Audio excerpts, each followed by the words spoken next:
what are you going to do now? I was going to go upstairs for a minute. Oh, I meant with your future, your life. Well, that's a little hard to say.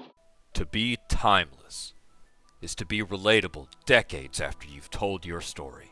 Have you ever felt like your world has created such a specific scenario that people of the past couldn't possibly get you? That your situation is unique, only to you and maybe some peers? But then, you watch a classic and see traces of your problems in these stories.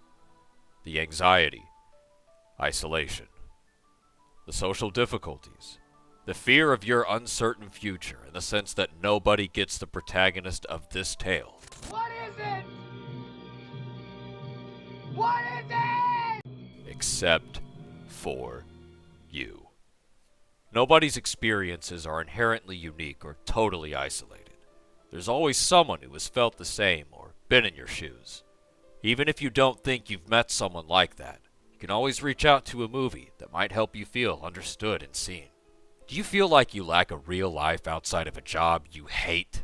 Travis Bickle, the titular taxi driver, is an all-too-common example of a character going through that same monotony, stuck working third shift as a cab driver in 1970s New York. His already jaded view of the world worsens, something I'm sure several people watching can relate to after working a job with seedy customers long enough. My life has taken another turn again. The days move along with regularity, over and over, one day indistinguishable from the next. Travis lacks any real friends. He has coworkers he hangs out with, but he fails to grasp how to be friendly around them, and their company seems ultimately pointless. His attempts at romance fail due to his own inability to understand what's acceptable on a date, but it feels like he never actually had a chance to learn what is and isn't acceptable. For those with a late start to the dating pool, it's an all-too-familiar pain, even if his base idea is pretty bad still. I don't know much about movies, but if I... Is the only kind of movies you go to? Well, yeah, I mean, I come and, this is not so bad. Taking me to a place like this is about as exciting to me as saying, let's fuck. Maybe you're worried about the possibility of becoming a parent too young when you aren't ready, or that you won't have a healthy child. You'll find yourself understanding the struggle that Henry Spencer has to deal with, and David Lynch's Eraserhead. As a baby. That's impossible. It's only... But they're still not sure it is a baby. Henry, like Travis, is aimless, lives in a city he doesn't seem to like being in all that much, and seems to work a job he hates. Unlike Travis, he's at least capable of forming real social and romantic bonds, which leads into his young fatherhood that he never expected or wanted. His apartment is too small. He barely knows his baby's mother or her weird family, and his situation makes him trapped from what he truly desires. Or maybe you just feel the need to meet that certain special someone that'll whisk you away from your boring day-to-day life. After Hours, The Graduate, or Brazil are right up your alley. After Hours and Brazil specifically focus on men who, surprise, surprise, feel stuck in their jobs and seek an exciting new woman in their life. After Hours paints it more as going after a fling or a hookup, while Brazil's is an incredibly romantic fixation that overpowers the protagonist's day-to-day thoughts and dreams. I love you. I mean, in my dreams. The Graduate is similar, but focuses instead on an aimless college student, not an overworked grown man.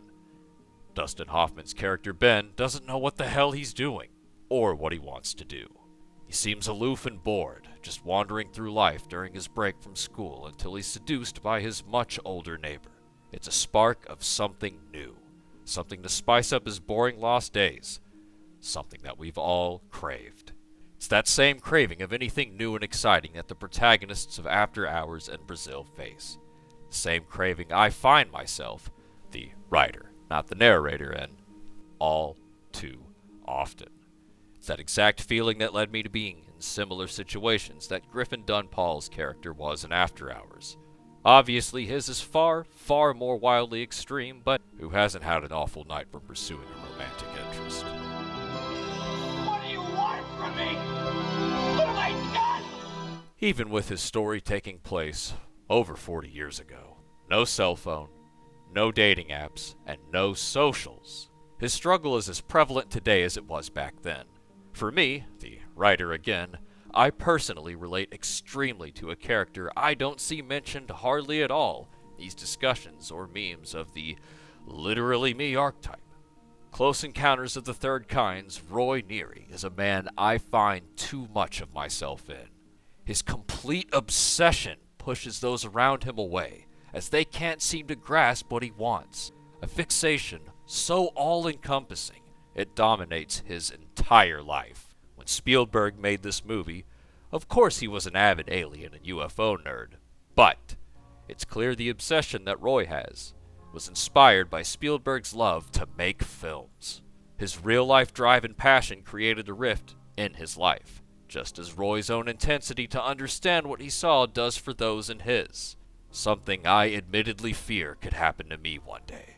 It's a unique feeling, and one I never felt anyone understood until watching Close Encounters of the Third Kind, a movie that came out nearly 50 years ago.